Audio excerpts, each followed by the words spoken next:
días, como cada 8 días, estamos aquí saludándolos, trayéndole buenas noticias y sobre todo la información cultural, política, económica, artística y hablar de temas interesantes. Queremos, como siempre, saludar a esos teleaudientes que fielmente nos escuchan y nos ven y se interesan y sobre todo expresan sus opiniones favorables, sus observaciones fraternales, constructivas. Por eso un saludo fraternal no solo de este servidor Rodolfo Poveda, sino también de las personas que hacen posible allá en cámara que este programa salga con la calidad que ustedes necesitan. Bueno, en materia cultural tenemos en primer lugar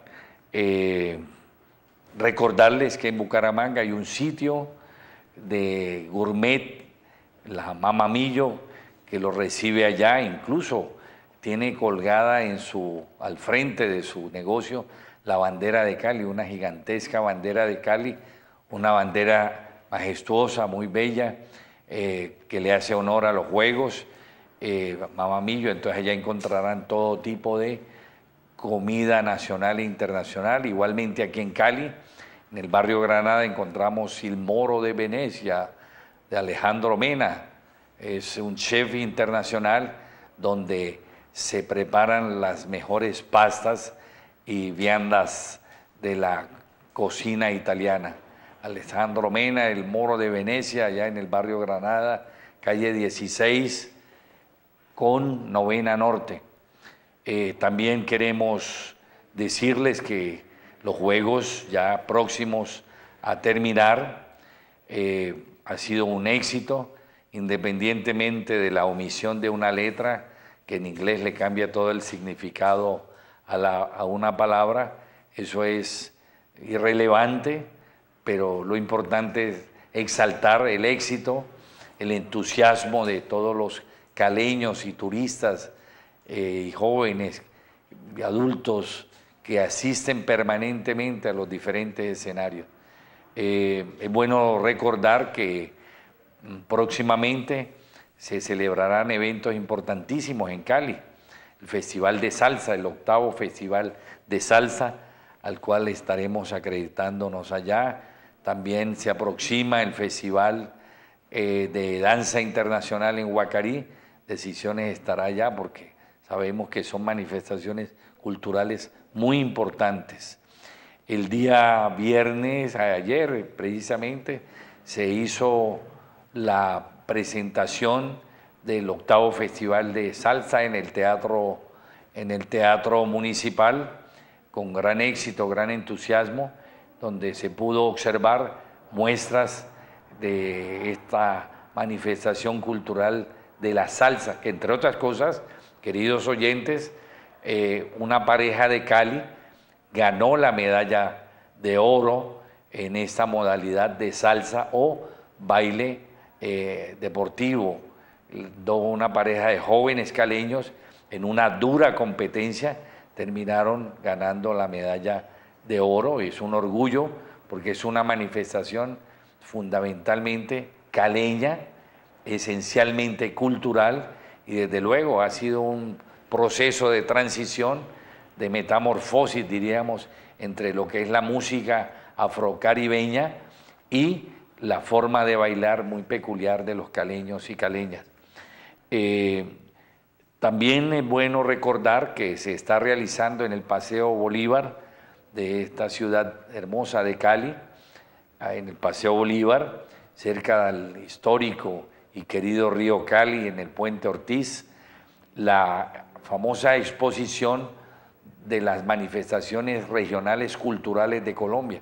Hay que decirlo, hay que reconocer las cosas, mediante una gestión de la ministra de Cultura, Mariana Garcés, caleñísima ella, hizo posible que esta exposición, que realmente ha sido poco publicitada, pero que en esencia es una hermosísima, bella y pedagógica exposición de manifestaciones culturales, artesanales y artísticas de las diferentes regiones de Colombia. Ahí encontraremos desde el arte indígena hasta el arte caribeño y de la zona andina. Entonces estamos invitándolos a que asistan con su familia, es totalmente gratis, y además puedan adquirir objetos artesanales o puedan observar cuál es el procedimiento para hacer tallas, como en el caso de los artesanos de Mompox, unas tallas hermosísimas en madera y otros materiales. Entonces, por favor, no perdamos esta opción, que es un privilegio que Cali tenga, y gratuito, una exposición que ya ha recorrido varias partes del mundo.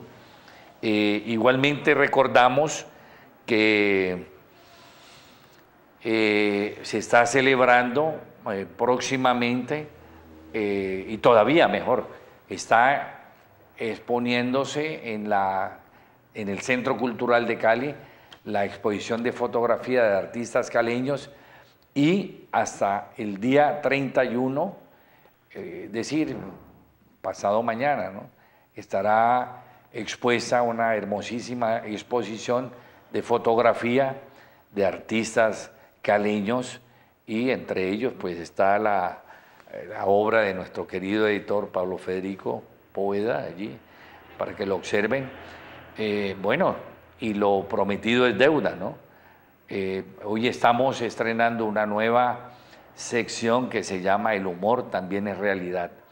Esta sección constará de una selección de caricaturas de los mejores caricaturistas de Colombia, pero que nos dejan un mensaje sobre la realidad política, económica, sobre temas muy puntuales como la salud, la parte económica, la parte que tiene que ver con la relación social. Entonces, a partir de hoy tendremos esta sección que se llama El humor también es realidad. El humor también es realidad. Chaplin decía que no hay cosa más seria que el humor. Páseme esa mano, Preci, tenga don Iván, pero que no sea la de pásela por inocente. ¿Sabías qué? Ahí lo pueden observar, que la prostitución y todas esas prácticas de pornografía infantil, todo lo que destruya la parte psicológica del niño, produce ganancias descomunales, millonarias ganancias en euros y en dólares. Por eso uno encuentra en los canales de televisión, en Facebook, en las redes sociales, gran cantidad de pornografía que desafortunadamente, mientras le produce grandes ganancias a quienes la procesan, destruye a los niños. Y aquí tenemos el milagro, ya tenemos Santa, Madre Laura, haga otro milagro, calle a Álvaro Uribe, pero ella de manera muy respetuosa, ya ven lo que contesta, no me arriesgo a ser declarada objetivo, ¿sí?, objetivo militar por los paras, ¿no? Recordemos que en el libro de Olga Bear, precisamente, cuando le hace la consulta al israelí, saca como conclusión que fue obra de él. Bueno, y aquí encontramos un personaje que está en todas partes está, obsérvenlo, identifíquenlo, queda como una tarea, pero es un personaje que influyó mucho en la forma de pensar y de actuar de los muchos colombianos. Encontramos aquí Snowden, prohibido, ¿no? Snowden, pero resulta que Snowden ha desenmascarado el verdadero respeto, entre comillas, que siente Estados Unidos por la libertad de expresión a nivel mundial. Esperamos que pueda recibir el respectivo asilo. Y aquí tenemos una verdadera enredada de pitas en la zona del Catatumbo, con los diferentes problemas que se derivan o generan el problema en sí, y que no se va a resolver exigiéndole a los campesinos que no sigan bloqueando vías, porque el problema es mucho más trascendental, con unos antecedentes y unas raíces que complican realmente las posibles soluciones y desde luego los verdaderos actores y generadores del problema no están a la vista, están como siempre detrás de la problemática. Y encontramos aquí una parodia de los chifladitos, ¿no? Los chifladitos, el uno echándole la culpa al otro porque no estuvo precisamente en la inauguración de los Juegos, ¿no? Y la conclusión a que llegan los caleños, que seguramente el presidente Santos tuvo miedo de enfrentar la tremenda rechifla que parece que le tenían preparada. Y el vicepresidente, pues generosamente se presenta y recibe la chiflada de los asistentes a la inauguración de los Juegos, pero muy inteligentemente supo sortear la situación y presentar un informe que al final le granjeó aplausos. Y vemos aquí como la evolución de los parásitos, ¿no? Cómo va la tenia, la pulga, todos estos parásitos, el vampiro, ¿sí? Y el troglodita al final termina convertido sobre los hombros de todo un pueblo, convertido en banquero, ¿sí? Por ahí Eduardo Galeano decía que un hombre entra a un banco y roba el banco, pero el banco roba a todos los hombres, ¿no? Entonces, y aquí tenemos algo que es muy interesante, piénsalo bien, si lo matas a balazos, te dan 25 de cárcel, en cambio, si te emborrachas y lo atropellas con tu carro, apenas 4, porque ese es un verdadero problema, ¿no? Que el homicidio por accidente de tránsito sea considerado como un homicidio culposo con el beneficio de detención domiciliaria, ¿no?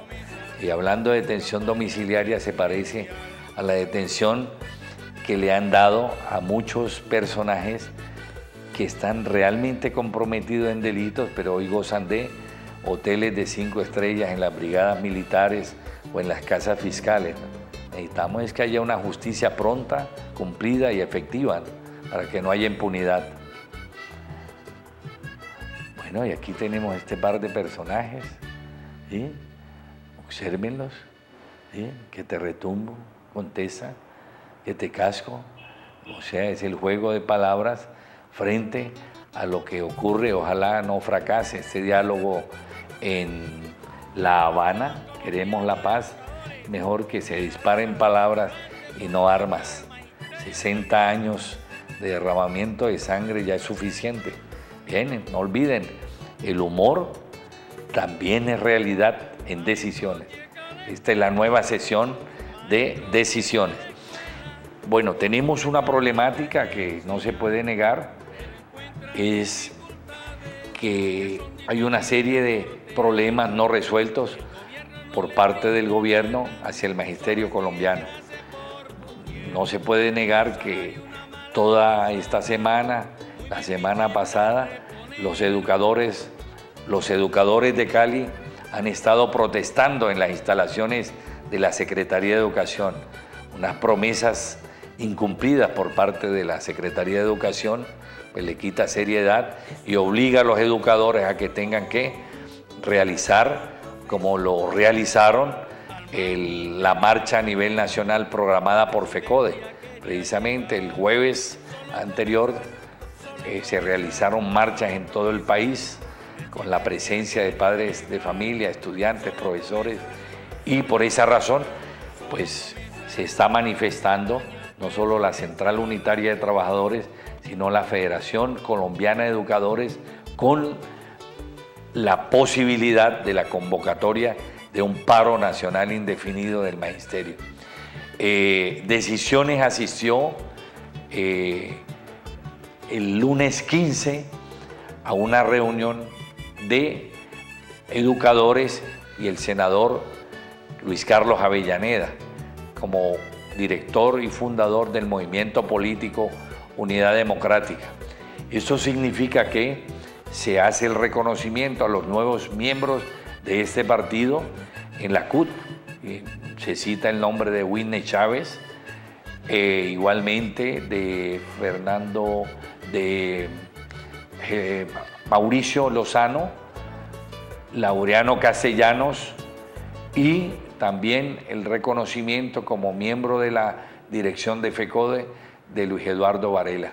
Esto significa que este partido sigue activo por parte del SUTEP, está representada por Estela Domínguez, que ya había sido presidenta de esta organización sindical en el Valle, y bueno, les auguramos muchos éxitos y que luchen bastante para que los derechos de los educadores no sean conculcados. Y como lo prometido es deuda, tenemos que decirle a ustedes que vamos a pasar la segunda parte de la entrevista del maestro Ernesto Macaulan con Joe Arroyo como un homenaje a sus 2 años, pero informamos que 2 años la muerte de Joe Arroyo. Pasa el tiempo, vuela, efectivamente. Tendremos el Encuentro Internacional de Abogados Litigantes en Cartagena del 31 de julio al 2 de agosto. Entonces vamos a ver ese hermoso trabajo de un gran maestro del periodismo que está allá en ese campo celestial también con Joe Arroyo. Esa entrevista sentida, humana, de ese personaje inolvidable que tanto nos hizo felices y nos hizo pensar con la letra de sus canciones, como esa de que no le pegue a la negra, ¿recuerdan? Bueno, vamos a verla. ¿Apurado qué? ¿Ah? Estoy apurado ya con la canción porque ya estoy viendo el tiempo y hoy tengo que se romper el suelo en la vida, tú sabes lo que es la brisa de Barranquilla, el 24 de diciembre, que está sonando en el hotel. Efectivamente, las brisas de Barranquilla están soplando con fuerza y el LP nada que sale, está atrasado. En realidad, Joe Arroyo siempre está atrasado con sus LPs y a pesar de eso, todavía es la hora en que no tiene los temas completos. En el nuevo long play hay una canción denominada Simula Simulá, una de esas raras especies que a Joe le encanta lanzar de vez en cuando, que ni siquiera tiene la letra lista. Oh, sí, pero no, ese ya es un secreto, se llama Simula Simulá. Porque es secreto porque todavía no le he puesto la letra, o sea, el tema viene... De Barranquilla te prometo que no sale el secreto. No. El tema hace que Timula, Timula, Dudu, Dimula, Ubay Simula, un sabe bien Dudu, la satisfabay, Omo bueno bus, me sentí muy bien, Ucute bute yo bravo, si llevo calcibola, Femi, sufle, Simola, Simola, Dudu, Simola, Ubay Simola, y viene con unos pitos, para, sabarara, sabarara,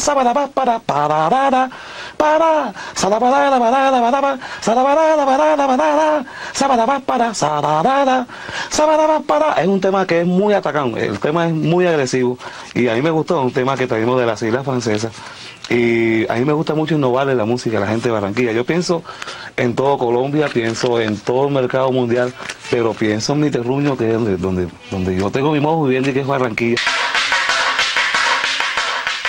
Con la calma que lo caracteriza, el percusionista culmina la instrumentación de otro de los temas del LP Somos Seres. Se llama esta canción Centurión de la Noche, y en ella parece que Joe exteriorizara sus vivencias noctámbulas.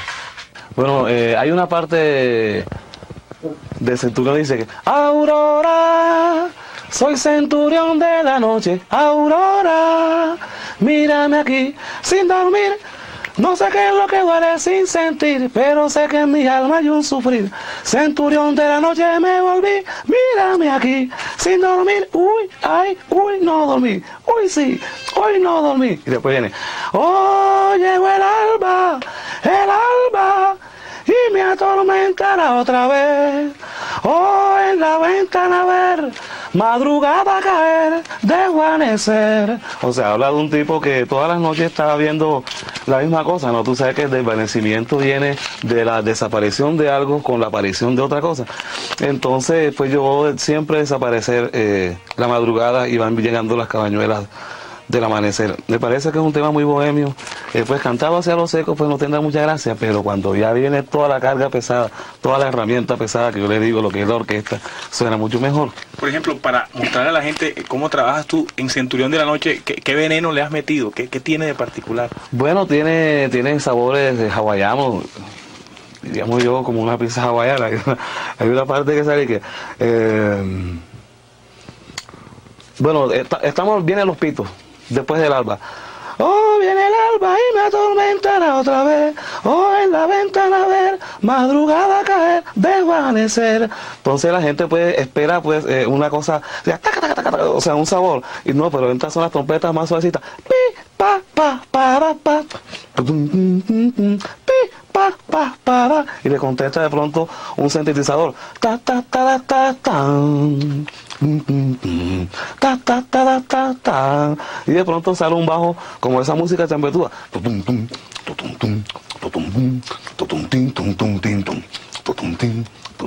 O sea, hay muchos cambios en un solo número y eso le llama la atención al público. A cantar, que este mundo y que se va a acabar. Este caballero hiperactivo de camisa colorada es un genial momposino llamado Agustín Ramírez, más conocido en el argot artístico como El Conde.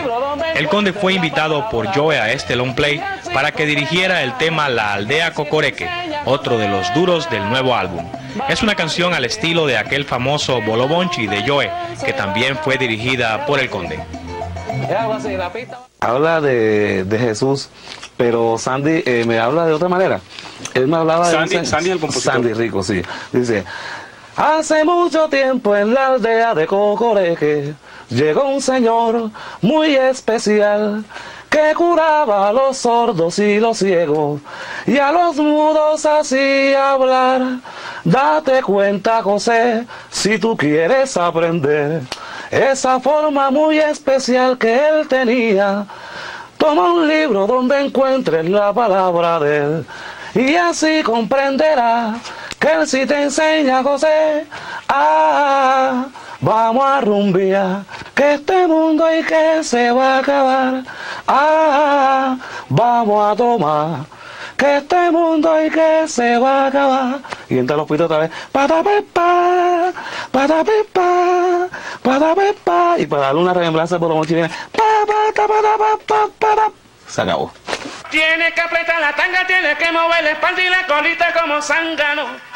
Y hemos dejado para el final la canción que seguramente más va a impactar en este long play. Se llama Pal Bailador y es de la autoría del mismo Joe. Va dirigida directamente al buen bailador.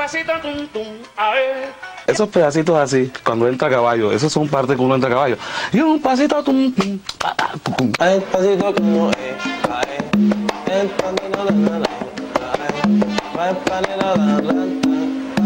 esa parte hace que el bailador siempre trate de soltar la pareja y de gozar solo. Sí, eso, o sea, esa es la idiosincrasia, la idea que yo tengo del bailador. Ya yo tengo 20 años de estar tocando.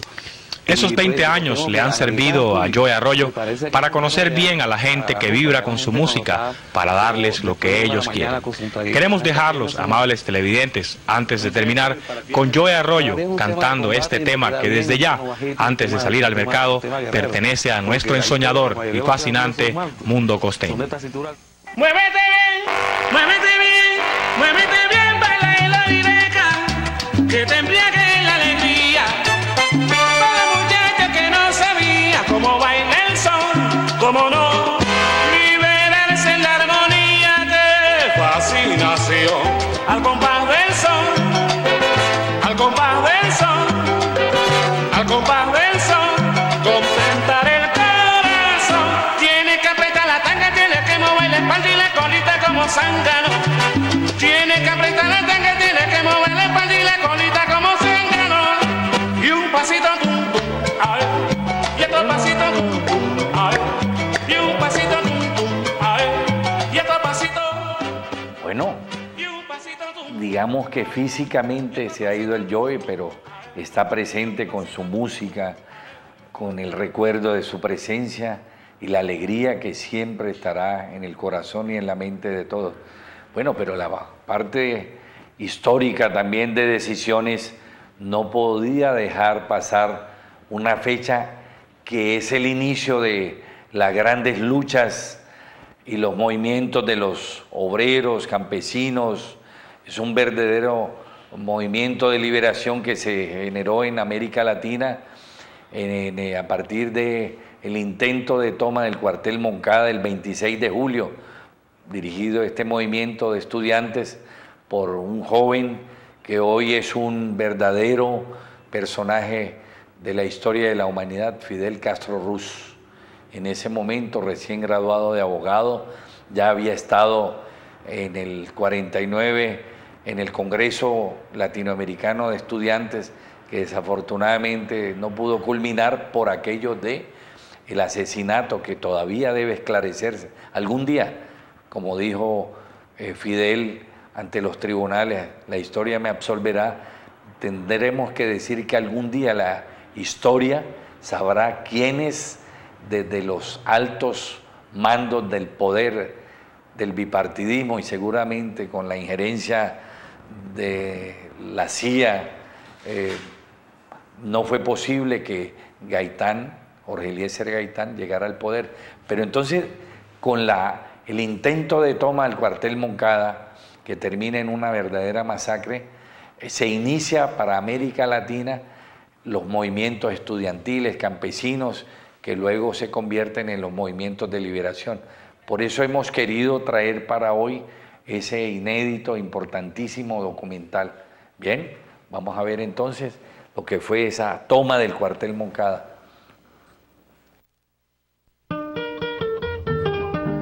Huellas en la historia que dejó ejemplo y esperanza. El 10 de marzo de 1952, Fulgencio Batista dio un traicionero golpe militar, en contubernio con el imperialismo yanqui. ¡Silencio! Hablo al pueblo de Cuba desde la ciudad militar esta vez, en donde he tenido que regresar forzado por las circunstancias y llevado por mi amor al pueblo para reanudar una nueva gestión de paz. El repudio fue general y el descontento social emanado del régimen de explotación reinante, la pobreza, el desamparo que sumió a Cuba, fue en una crisis de postración, un retraso espantoso y una gran crisis política, e instauró una sangrienta dictadura. Desde el inicio, el pueblo cubano tuvo conciencia de la gravedad en que estaba sumido el país, la ausencia de una fuerza política capaz de enfrentar y derrocar a la tiranía. En estas circunstancias, un grupo de jóvenes, dirigido por Fidel Castro, se dio la tarea de preparar como primer paso el ataque al cuartel Moncada en Santiago de Cuba y el del cuartel Carlos Manuel de Céspedes en Bayamo, acciones que se llevaron a cabo el 26 de julio de 1953. Con ello, se escribió otra página heroica de Cuba. Se arriman a la noche y al día. Estos hechos marcaron el inicio de la última etapa de la lucha del pueblo por su total liberación. Los primeros esfuerzos organizativos del núcleo inicial del movimiento se concentró en crear e instruir los primeros grupos de combate, con la idea de participar en la lucha común con todas las demás fuerzas oposicionistas. Tocaban a las puertas de los partidos y sus dirigentes políticos, ofreciendo la cooperación modesta de sus esfuerzos y sus vidas, exhortándolos a luchar.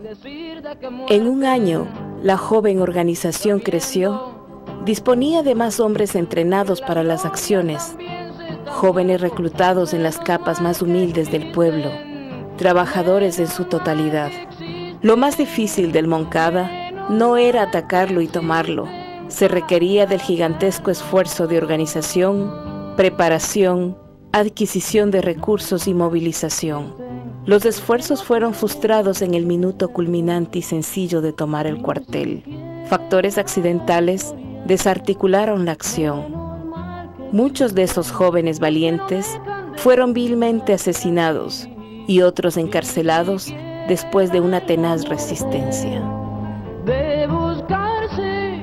El ataque al Moncada, segunda fortaleza militar de la tiranía batistiana, no logró el objetivo militar inmediato, pero estratégicamente marcó el reinicio de la última y definitiva etapa por la liberación, hecha realidad el 1 de enero de 1959.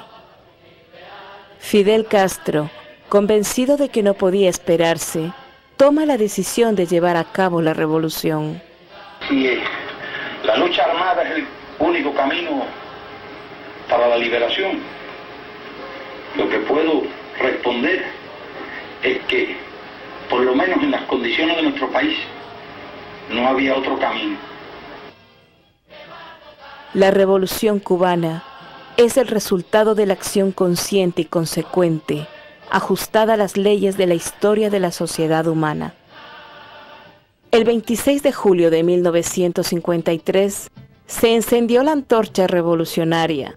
La sangre derramada antes y después en las calles de las ciudades, campos de batalla y en las mazmorras represivas no fue un sacrificio en vano, sino una lección histórica y obra revolucionaria multiplicada. Los imponentes muros que escondieron el terror y el crimen en aquella época protegen hoy sueños y esperanzas en la ciudad escolar 26 de julio, primer cuartel convertido en escuela. Y en esto del patriotismo, para nosotros siempre es 26. Siempre es 26, siempre es 26, para nosotros siempre es 26.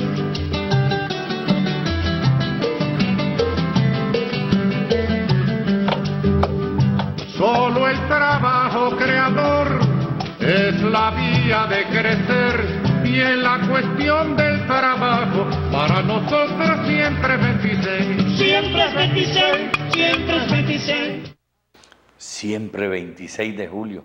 Es el inicio de una gesta revolucionaria, libertaria, que se propaga así, casi paralelamente, como la teología de la liberación. Y desde luego, también esta es una reacción contra una serie de dictaduras que los Estados Unidos de Norteamérica, que se dice adalid de la democracia, había impuesto en Centroamérica, convirtiéndolas en repúblicas bananas. Recordemos, por ejemplo, cómo en Guatemala, en República Dominicana, esa dictadura terrible de Trujillo, que termina asesinando a las hermanas Mirabal, a las cuales les vamos a rendir un homenaje dentro de poco, porque se aproxima una fecha muy importante. Recordemos también las dictaduras de América Latina, ¿no? Venezuela, antes de que llegara otra vez la democracia y el proyecto actual del socialismo del siglo XXI, fue víctima de dictaduras. Y en Cuba, justamente, Fulgencio había convertido Cuba en el burdel, en el garito de los Estados Unidos. Si hacemos un repaso igualmente por América Latina hacia el sur, nos encontramos en Ecuador, Perú, en Chile. Recordemos cómo el intento de Salvador Allende por primera vez por vía democrática con el proyecto de socialista termina asesinado por un agente militar patrocinado por los Estados Unidos y los monopolios norteamericanos, que es Pinochet. Y bueno, y ni qué hablar del sur, con Nicaragua, Uruguay, Paraguay, Argentina, ¿no? Y la terrible dictadura de Somoza en Nicaragua, que culmina con el triunfo del sandinismo, y como lo decía muy bien Ernesto Cardenal, el sacerdote poeta, la palabra de Dios hecha realidad a través de una verdadera democracia. Entonces, esta lección del 26 de julio de estos jóvenes cubanos hay que recordarla siempre, porque de eso se trata, ¿no? ¿Hasta cuándo va a ser posible que América Latina siga convertida en colonias, de acuerdo a ese precepto maligno, digamos, de que América sea una especie de patio para los americanos? No queremos hablar en términos bélicos, sino en términos de reafirmar lo que debe ser una verdadera democracia en América Latina. Y a propósito de estos movimientos sociales, teníamos también prometida una entrevista extraordinaria del gran humanista, periodista, investigador Alfredo Molano con Gerardo González, personas que han ahondado en la problemática, porque no puede haber, alguna vez yo lo decía, una tertulia, una discusión con el vicepresidente, no solo de paz vive el hambre.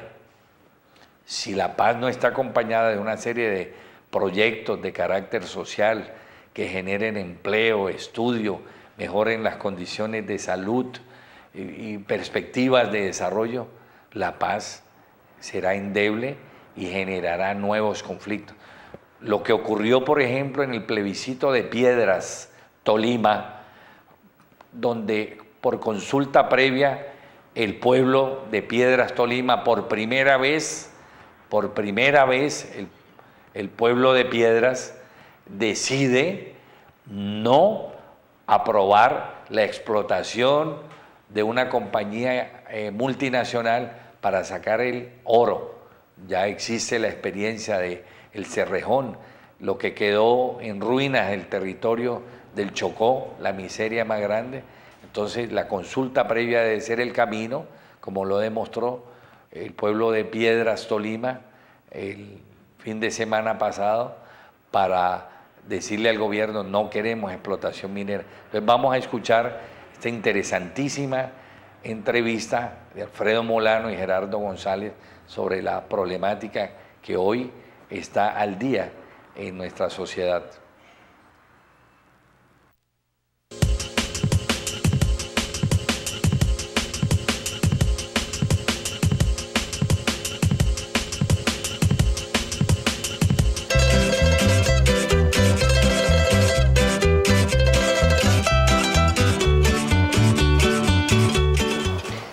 Los colonos que están dentro del Parque Nacional de la Macarena, quería el gobierno sacarlos. Entonces ellos hicieron una primera marcha a San José del Guaviare, oponiéndose al desalojo. Ellos en ese momento ya estaban cultivando coca, entonces el gobierno comenzó a fumigarlos. El gobierno ofreció trasladarlos a otro lado y la respuesta de ellos es, mire, nosotros hemos llegado del norte del Meta, o sea, de la zona de Granada, del Ariari, desplazados, derrotados por la violencia, por la ley de la oferta y la demanda, por la quiebra económica. Allá al Ariari llegamos del Tolima, llegamos del Huila, llegamos de Cundinamarca, llegamos de los Llanos. Es decir, estamos huyendo hace rato, ¿cierto? Y en cada sitio nos derrotan. Si nos vamos para otra parte, ¿no es cierto? ¿Quién nos asegura y cómo nos asegura que no nos van a volver a quitar la tierra, que los latifundistas no van a volver a concentrarla y nos vuelven a derrotar? Esa fue la gran pregunta que se hizo en varias de las marchas a San José del Guaviare. Y el gobierno no sabía qué responder, porque eso era cierto. La respuesta del gobierno siempre fue reprimirlos, avaliarlos, etc. Pero hay un elemento que ya Gerardo puede ampliar, y es que en ese tiempo, ¿no es cierto?, la Unión Patriótica era sumamente fuerte en el Meta. Tenía yo creo que 5 o 6 alcaldías, y tenía un senador y yo creo que un par de representantes. Las asambleas del Meta también están representadas por la Unión Patriótica. Entonces vino la matazón de la Unión Patriótica. Está que en zonas muy precisas, diferenciadas, como la gente se organizaba en las juntas comunales, cómo estaban ahí, y luego los intelectuales, diría yo, como Mario Fajardo, empezaron a discutir y hablar y con algún grupo de campesinos y qué había que hacer. Entonces precisamente estudiaron la historia de nuestra sociedad, de los baluartes, baluartes rojos de doña Juana Julia Guzmán, cerca en el Caribe, y de otras partes de los palenques en Cartagena, de la gente que se había evadido de los españoles y fueron creando su organización. Y luego regiones aquí también en el centro del país, poco a poco fueron conformando grupos. O sea que una arbitrariedad de que era de tal manera, pero la gente sostenía también allí en su pequeña propiedad que tenía, la cultivaban, la trabajaban, y luego se reunía con otros campesinos de sus alrededores, que se llamó la colonia. Entonces esa parte pues fue cogiendo fuerza, y así en diferentes partes del país. En esa época de la colonia, la situación era muy complicada porque estaba la Guardia Civil, que se llamaba entonces, que era de cada departamento tenía su policía, y cometían muchos abusos, atropellos de diferente índole. Además de lo que hacían los latifundistas, por ejemplo, el terrateniente tenía derecho a la pernada, o sea, él con el mayordomo tenía el derecho al abuso sexual de las mujeres, de las muchachas, de todo el mundo, y no se podía hacer nada. Entonces era una manera de la dominación que había. Y la gente poco a poco se fue levantando, y entonces formaron su colonia y no volvieron a obedecerle nada más al patrono. Luego entonces empezó en el Guaviare, entonces en el Guaviare, relativamente cerca, y también ahí con compañeros, a hablar ahí, habían las juntas comunales, previamente ya estaban desde el 58 para acá las juntas comunales, entonces se fueron consolidando y se hacían organizaciones interveredales, intermunicipales, para, como era en general la misma realidad, entonces se discutía sobre cómo, a pesar de las distancias, habían cosas muy en común. Por ejemplo, la lucha contra los bandidos, la lucha por la libertad, la lucha por una reforma agraria. En 1988 se empezaron a hacer las primeras, lo del Pato, luego la del Guayabero, y luego posteriormente ya aquí en Cabrera de sobre Venecia. Entonces eso se empezó, y el plan de desarrollo, digamos, por lo general el plan de desarrollo, eso ya se sacaba fue en el 90. Entonces de ahí que del 88 al 90 se hizo en general esa cosa, y luego ya se desarrollaba un poco más, ya sobre todo la parte jurídica. Y en eso, pues, como una contradicción, el Banco Mundial dio una plata por conducto del gobierno nacional y el ministerio, entonces financiaba a alguna gente de estas, algunos compañeros, por ejemplo, financió a alguna gente de Cabrera, de cada zona donde estaba formando, le daban dinero. Y vuelvo otra vez con los movimientos del Guayabero, que fueron 3 movilizaciones grandes a San José del Guaviare, y otra que venía hacia Bogotá, y que el ejército paró en Iracá. ¿En qué año? Esa última yo creo que fue en el 86, pero las otras comenzaron prácticamente en el 84, 85, 86 fueron las grandes. Pero había un elemento adicional a ese proceso histórico, ¿cierto? Y eran las fumigaciones de cultivos ilícitos, porque eso obligaba a la gente a huir, a salirse de ahí para otra zona. Entonces, ¿cómo hacer para detener esos dos procesos? La concentración de la tierra, ¿no es cierto? Y además detener las fumigaciones para poder sustituir la coca por otros cultivos, que era lo que se podía. El colono entra en crisis, porque tiene que abrir con sus propios recursos selva, tumbar la selva. Entonces, para eso necesita entrar en deudas, adquirir deudas para poder hacerlo. ¿Sí? La deuda para las herramientas, la deuda para la remesa, la deuda del vestido, la deuda, etcétera, etcétera. Eso se lo da el comerciante. El colono lo que hace es tratar de pagar con las cosechas esas deudas. ¿Sí? Pero esas deudas se van acumulando hasta que el comerciante le dice: págueme. La persona no tiene con qué pagar suficiente, entonces págueme con la tierra. Pero la tierra se va acumulando por la vía de los comerciantes en haciendas ganaderas en general, y el colono tiene que irse más para allá. Esa es la ley de la oferta y la demanda en las zonas de colonización. Pero ese proceso era acelerado porque como ellos necesitaban, fueron obligados a cultivar la coca, fueron obligados por las circunstancias económicas y de mercado general, eran obligados a desplazarse más rápidamente por la fumigación. ¿Sí me entienden? Entonces, latifundio y fumigación actuaron en la misma dirección, sacando a los colonos. Entonces, ¿cómo se paraba eso? ¿Cómo se para ese proceso? Pues ahí fue que surgieron de conversaciones con campesinos, con el mismo Gerardo Bueno. La idea es parar el latifundio en determinadas zonas. ¿Cómo se para? Impidiendo la concentración de tierra, impidiendo que una persona pueda tener más de una finca en una determinada zona. Ese es el concepto básico de la zona de reserva campesina, que finalmente, ¿no es cierto?, fue recogido por la ley 160 del 94. Bueno, hay un antecedente.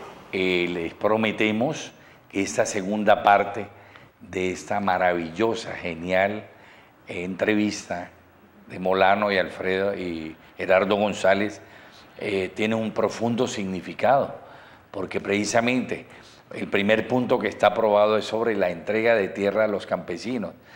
Y en esta semana, la revista Semana, precisamente a través del periodista, colega nuestro, Daniel Coronel, titula su columna Un negocio de ultratumba, a raíz de la muerte, del asesinato en plena avenida Jiménez de Pedro Libardo Ortegón, de 64 años, se llevó varios secretos a la tumba, dice Coronel, entre otros su fórmula para trabajar con dos archienemigos, Víctor Carranza y Gonzalo Rodríguez Gacha, la enigmática finalización de un proceso por narcotráfico y su habilidad para negociar baldíos con los muertos.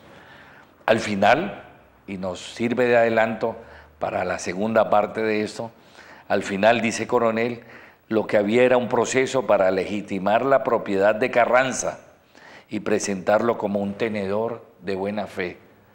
El mismo estatus al que hoy aspiran Riopaila, Castilla y La Facenda, y también el grupo de Luis Carlos Sarmiento Angulo, inexplicablemente violando toda la ley, haciendo todas las trampas y con la ayuda del ex embajador en los Estados Unidos, que renunció a raíz del debate que le hizo Jorge Robledo, pues la opinión pública nacional debe estar atento a este despojo de cuello blanco que pretende hacer estos grupos. Entonces vamos ahora a rendirle un homenaje a un personaje que está vivo, cabalga sobre la loma de los Andes, llevando ese mensaje libertario, y seguramente con su pensamiento que asusta a los imperios, se va a crear una nueva América, Simón Bolívar.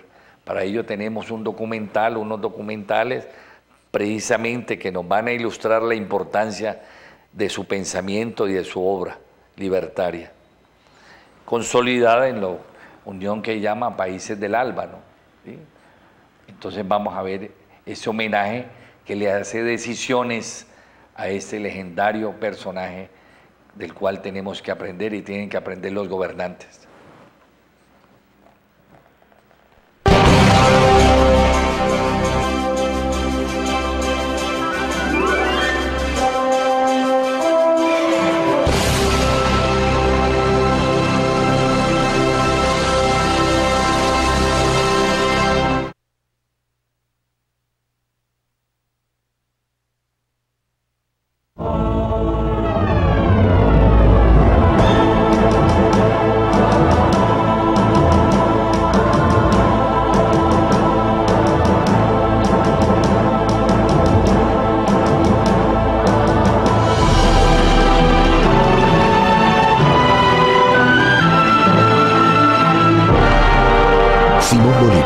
Quien vivió solo 47 años, dirigió las guerras independentistas de Venezuela, Colombia, Perú, Ecuador y creó a Bolivia.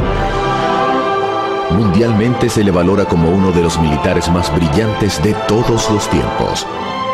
Redactor de constituciones y proyectos de leyes, varias veces presidente, nacido en rica cuna y muerto pobre. declinó la posibilidad de declararse emperador y el título que siempre prefirió fue el de Libertador. La biografía de Simón Bolívar.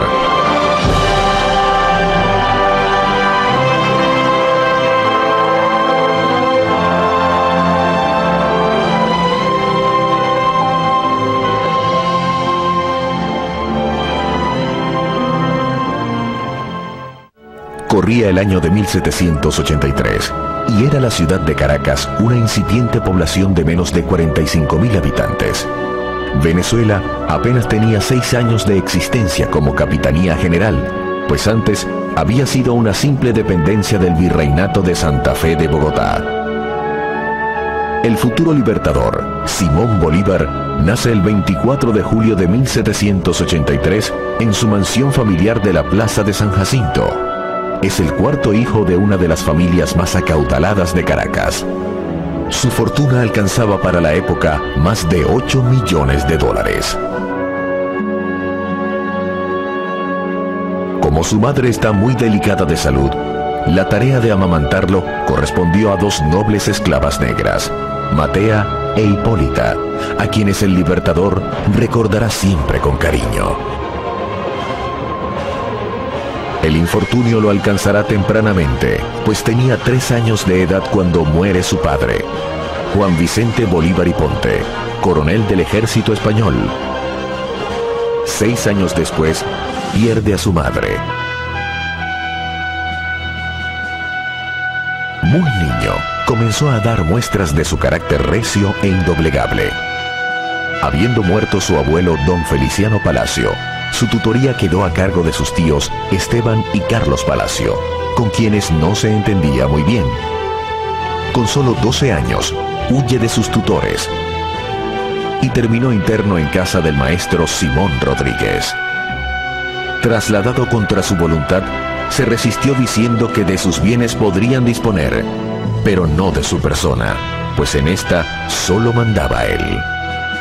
Simón Rodríguez, declarado partidario de la independencia de España, resultará un personaje clave en su formación, pues primero que nadie descubrió en Bolívar sus excepcionales cualidades.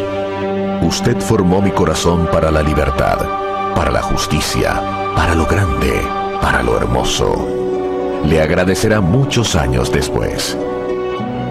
Además de Simón Rodríguez, quien es un paradigma de la educación latinoamericana, precursor de la temprana estimulación de la inteligencia y del método de enseñanza para el trabajo, Bolívar contó entre sus maestros a Andrés Bello, el joven filólogo, gramático y codificador, mayor que el alumno solo 2 años, llamado a ser por su parte el humanista más influyente de Chile, con una obra escrita que trasciende en el tiempo como la primera gramática española del Nuevo Mundo.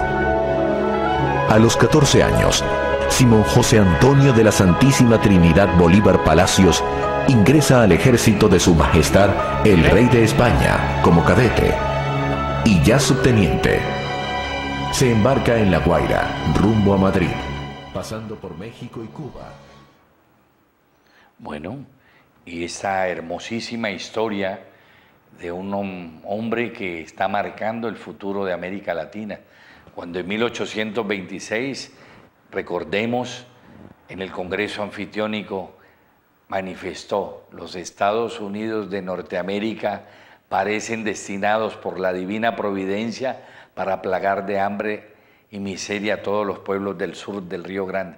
Ese hombre que hoy inspira el socialismo del siglo XXI, el ALBA, Mercosur, UNASUR, es Simón Bolívar, del cual en el próximo programa terminaremos de presentar este hermoso video, estudio, con un profundo contenido histórico y pedagógico, porque es necesario despertar el sentimiento latinoamericanista contra toda forma de neocolonialismo. Parece hoy que el neocolonialismo está tomando fuerza cuando las multinacionales arrasan con los minerales. Entonces la próxima semana estaremos aquí, como siempre, saludándolos, despidiéndolos y diciéndoles que no olviden estar con el mensaje del 26 de julio.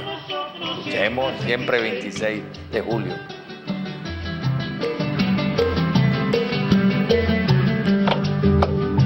Solo el trabajo creador es la vía de crecer, y en la cuestión del trabajo para nosotros siempre es 26. Siempre es 26, siempre es 26.